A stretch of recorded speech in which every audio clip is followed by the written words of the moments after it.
Alrighty, folks, so moving on from last week's absence, because there wasn't much generally happening in the TWAB, this time there is something happening in the TWAB, and what is this?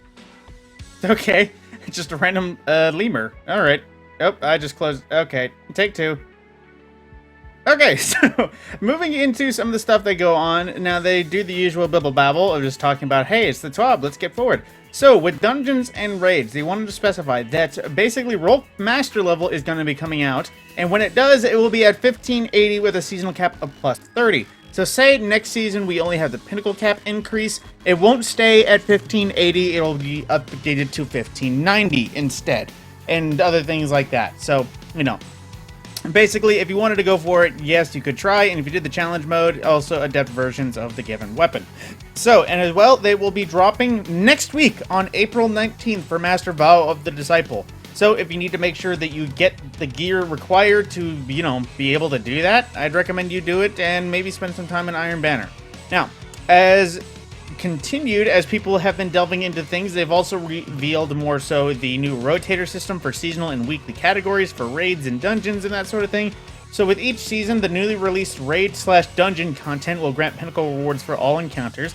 As an example, in Season 17, Vow of the Disciple in the upcoming Redacted Dungeon, outside of these, we'll have another raid rotator and a dungeon rotator, each offering a pinnacle reward. So if we put it into perspective, during Season of the Rivals, when Prophecy came out, Prophecy would be the pinnacle, but Pit of Heresy would no longer be the pinnacle. So I guess that's sort of what they're going for. And now they also tell us this is a very important detail. Now, basically, if you go to any of these sort of things, there will be a pinnacle drop cap, but there won't be a loot drop cap.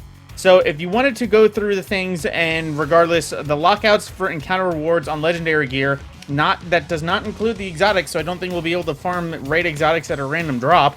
But basically, every sort of gear that's weapons or armor that's simple can be farmed infinitely.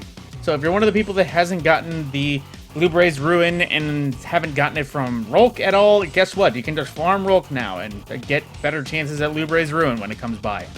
Now, with the patch notes, there's going to be a few things coming up with the patch that these are things I wanted to cover. Let's see.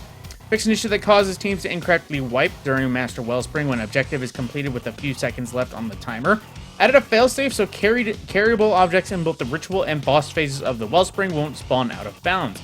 Altar of Reflection. Fixed an issue where players could not complete the evidence board quest to report Altar Reflect due to the Altar of Reflections not showing up properly, or like Altar of Reappearance. Vow of the Disciple Raid. Fixed an issue where Rolk would suddenly become shy and no longer transition back to his initial phase properly, effectively blocking progress. Fixed an issue where Caretaker's dynamic health threshold UI does not consistently display for all players. Trials of Osiris. Fixed an issue where players were not receiving the expected rewards on post-flawless wins. Text chat. Virtual keyboard support is now available for console text chat. So I don't know if you've been noticing in my videos, but I do have a keyboard set up, which I do. What I think that means is that you can input in, and you see how the keyboard, I can input with my keyboard various things, but if you were on just Xbox or PlayStation, whatever virtual keyboard popped up can now afflict it. So you don't need a keyboard to talk to your text chat, I do believe is what this is. Improvements have been made to text chat message more legible. Added a system message text field that is italicized to display system text. Local chat now has an orange tint to it for differentiation, no longer the white color. Clearer chat color distinction for in-game colorblind settings. For weapon crafting, they added a consumable item that allows viewing of element counts. This can be acquired through the relic conduit itself. This is not a limited item, so it can be safely discarded and reacquired at any time. For the artifact, players who have all mods unlocked can still reset the artifact for no additional glimmer cost. Once all 25 artifact mods are unlocked, resets from that point are officially free. So, you know, that's a thing for some reason. I don't know why, but it is. Fixed an issue where Devour would sometimes grant less buff time if multiple targets were killed in quick succession. And added aim assist targeting to any Axion Bolt secondary projectiles to help players hit bolts that are chasing both themselves and fellow allies. Fun fact, you can shoot Axion bolts. I'm honestly not even sure if I ever knew that or how long that's been in the game.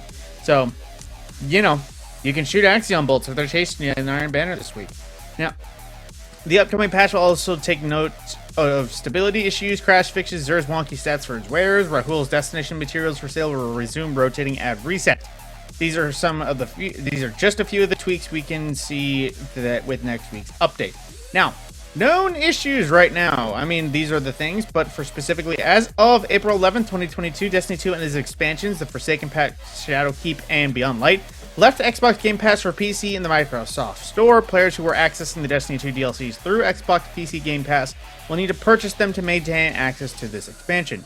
And as of April 14th, changes to in-game text chat have been implemented, effectively adjusting a recent change that caused players to run into a too many messages alert earlier than expected. This has been corrected to allow for more use with the in-game communication, which will allow for Fireteam messages to run more effectively, especially during instances like Vow of the Cyber Raid where multiple callouts are necessary.